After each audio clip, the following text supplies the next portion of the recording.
Wonderful! Yay! Hey, there we go. Okay. Alright, we did it. Next one. Next Pokemon.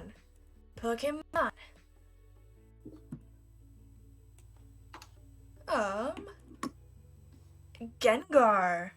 Ooh. Okay. It's not. Kind of looks like the villains from the new series of Care Bears I worked on. That's the best comparison I've ever heard in my life. Oh, I love the baddies in the new series. They're so much fun. They're better than the Care Bears 1000%. I want to show about them and only them. I was obsessed with Care Bears when I was younger. That is so cool that you worked on that. Do you want to talk about it was really weird. your experience working in animation, and just talk about that for a second? Do you have anything specific you want to ask about it? Do you guys have any questions for Ink? He is a professional animator. He works in Canada. Oh, this is a good question. Did you go to school for it, and do you need to go to school for it? And I think this is really interesting because this is something we've talked about. Yeah, it is a complicated answer. No, I did not go to school for animation. Do you need to go to school for it? Maybe. Maybe is the correct answer. So it really depends on what you want to do. If you're comfortable never leaving the country of where you live and working at other studios outside of your country, then you are probably fine to just skip out on the entire school process. That said, there are some benefits to doing school. And the reason I say that you don't need it if you don't want to leave your country is it's the reason that I had to turn down a job at working at Nickelodeon was I don't have my degree. And if you're going to move into another country, especially one that has a unionized workforce, you have to justify hiring you from another country over hiring someone locally. And you do that by having a strong education background that you can prove on paper. For instance, my friend Katie, she went off to co-direct for Centaur World, which will be coming out on Netflix soon. And she moved from Canada to the States to do it. She had to go back, even after having 10 years experience working in the industry. She had to go back to her school, get her transcript, and give it to the US government to prove that she was, a good choice for this job coming from Canada to work in the States. There are exceptions to the rule. You can sometimes get in doing that. But it's a lot harder, and most companies won't do the legwork to help you. And I think you have an interesting perspective because you didn't go to school. Yeah, there are certain things that school, granted, will give you. If you learn better in a school environment and you're not as self-motivated, school is probably a really good option for you. Because if you're going to learn on your own, you got to make learning the trade your job, and you have to treat it like your job. Which is why I'm going to school for it. The resources are out there now, which they've never been before. It's so accessible without school now. But another benefit is you are actually literally paying someone to give you critical feedback on your work. And teachers will. They'll tell you if it sucks. They'll tell you what you need to work on. Which can be really important. If you're working important. on your own, you have to rely on other people to give you that feedback, and you have to be open to that feedback a lot more from strangers. Connections and networking? What opinions on that? That's another benefit of going to school is everybody you go to school with, don't look at them as competitors. Look at them as your future co-workers, because you get a lot of jobs word of mouth. Before they even go up on websites to get new jobs, the people you forge friendships with will often recommend you if they're able to. That's a good advice. That's how I got my second job. Do you have any regrets about... Oh, sorry. Let's... You finish that first. I'm so sorry. Yeah, I was just saying, my second job I got And I got it because I did such a good job at my first job that the owner of that company, even though the company had to close down, they heard a job opening was happening at another studio, and they specifically sent my information in without even telling me, and that studio contacted me. It was all because, like, they just knew me. They knew I was a good worker. They knew those people, and they needed somebody, and they just put that together for me, and that's how I got my second job. That's super cool. So first question, do you have any regrets about not going to school? Yes. I do have a few regrets about not going to school. One, I don't have that same experience a lot of my coworkers have. And I'm like, especially in the visual arts, like I work on the more technical side of things now, but I kind of wish I had the 4 years of like people hammering certain skills into my head that I would have got from that, as well as just being able to go work in the States, because I have friends in the States and hiring positions now, and it would have been nice to be able to just go to LA for a year and go work on something really cool. Do you think you'll ever go back to even just get like an associate's, or maybe like try to test out of classes if you already know the material? Is that something you see yourself doing? Like if it weren't money, I would do it. If it weren't for the money, it's just I live in a very expensive city, and in Canada we don't get paid as good as the people in LA, but we have the same costs of living. This almost the exact same cost of living. So it's just kind of like, I wish I could afford to take time off to go back to school, knock that out as fast as possible, and then like be able to go overseas for a little while and try something out. Yeah. And they asked, where do you work if you can say? Feel free to just be like, no. No, it's fine. Right now I'm working for a studio called Yowza Animation up in Canada. We do a ton of stuff. We did Green Eggs and Ham season 1 on Netflix. I currently just finished working on Looney Tunes for HBO. Which is insanely cool to me. That I can talk about? We did a show a while back that not a lot of people watch, but is surprisingly good. Like after working on it, I sat down and watched it. I'm like, our first couple episodes are a little shaky, but after that, the show gets really good. I like that you're calling your own work is like, it's surprisingly good. Well, like, you don't get to see a show all put together until like well after you've done working on it, because like it's every department works on it at certain points, right?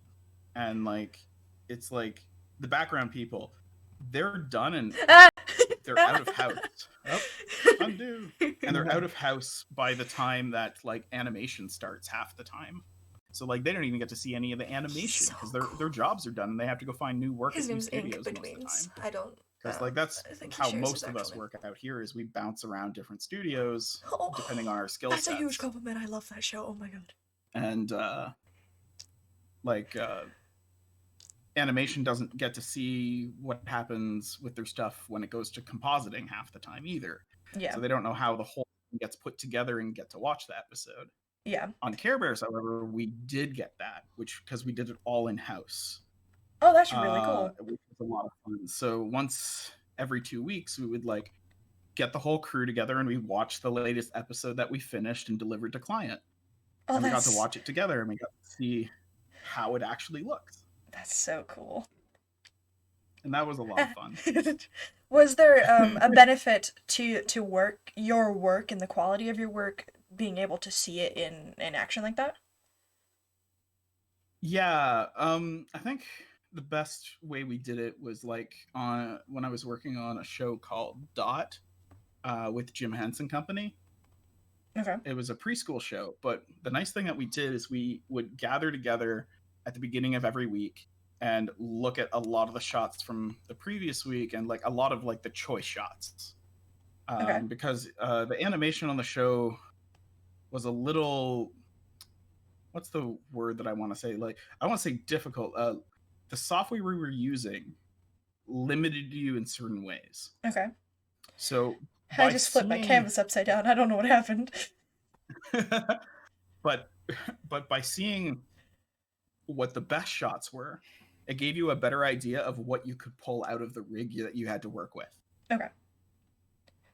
So you'd be like, oh, that's what we're aiming for. Cool. We all want to do that level of quality, and we can see exactly how far you can push the rig with that.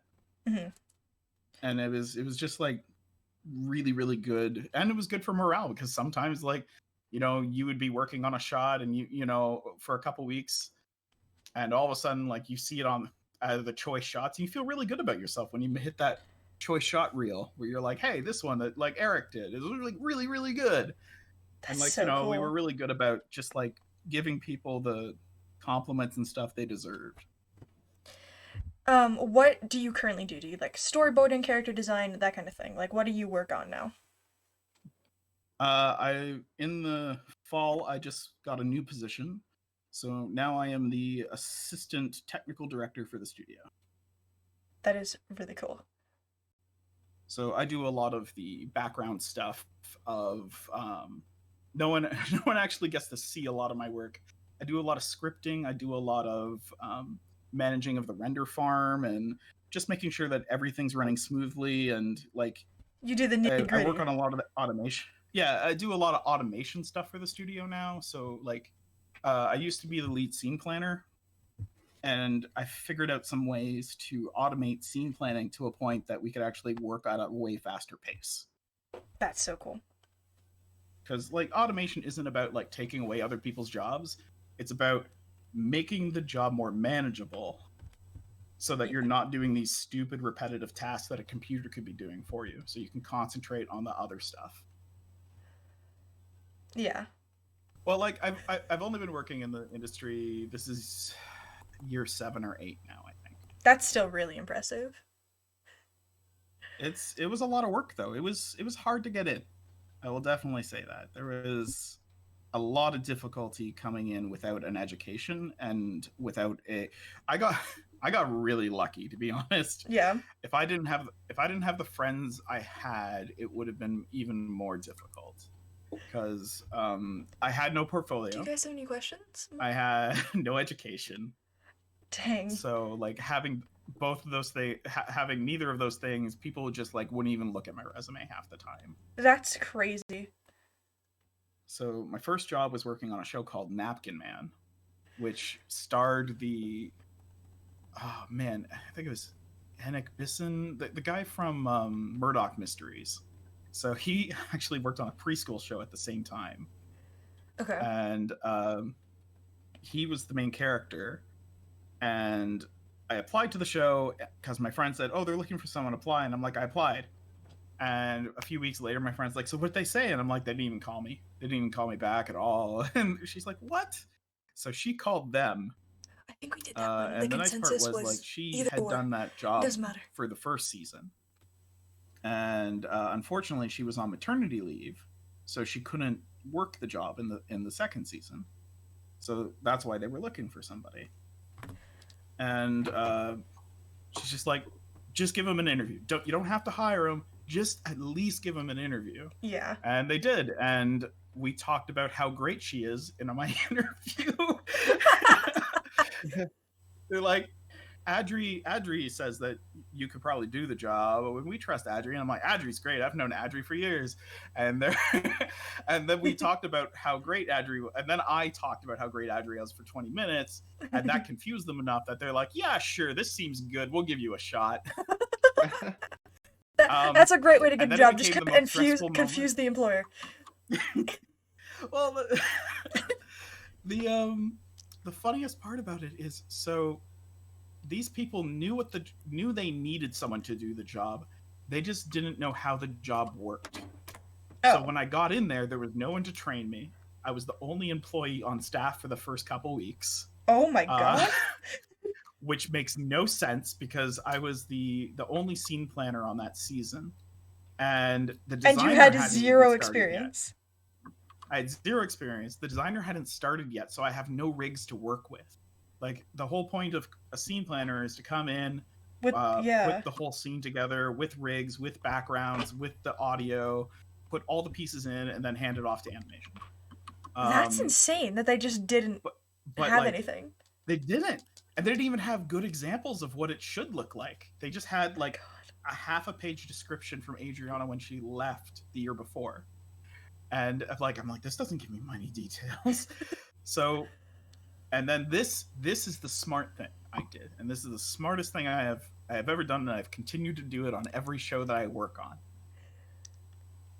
As soon as the lead animator was hired, I went to them and I said, what do you want scenes to look like when they get into your hands? And he's like, oh, well, I'd want this, and I'd want this, and I'd want this. And I'm like, cool, I'm doing that.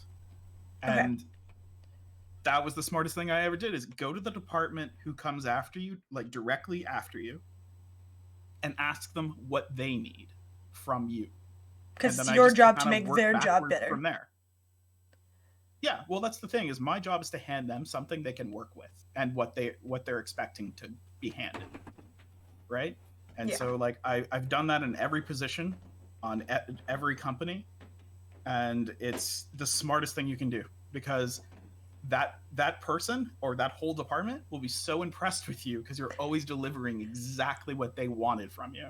Yeah. All right, are you guys ready to reveal your Pokemon? Supposed to look like. Wow, we all got him a lot more purple. L3, I think you nailed that one pretty good. That you got the closest. Yeah. I knew mine was wrong, but I was just having fun. But yours paint had the tail at least. Off the back of the body. We the rest of us missed that. I forgot that he was such a round boy. Yeah. He's just like a furry egg. Furry egg with legs. Furry egg. I'm ready. All right. 3, 2, 1, go. Oh. We all did very different interpretations. Oh my gosh. Ink, I absolutely love yours. What is it holding? Is it a donut? It's an egg. Oh! It looks like sports. It does look like sports. It's like, hey, you want to kick my children around? Let's play some soccer. So it's Nidoqueen, right? Yeah. Nidoqueen, yeah. Oh gosh, I forgot yet. Yeah. Oh boy. Oh. Does she have a snoot horn also? She probably does, I don't know. Oh! Why did we all think purple? We did Nidoking, everybody. What Nidoqueen looks like. Wait, we all did Nidoking? Yeah, we all drew an interpretation of Nidoking when this looks like. Oh my god. Let me go grab Nidoking. Oh, yes. That's fantastic. Oh man. Oh my god. Oh, We all did that. Oh, man. We didn't even talk about it. No one even said the color purple. We all did that. We did a pretty good job for Nidoking. Oh wow, guys. I can't freaking believe it. Wow. You couldn't have done anything better. Like, what happened? I'm not gonna be the very best because I don't know the difference.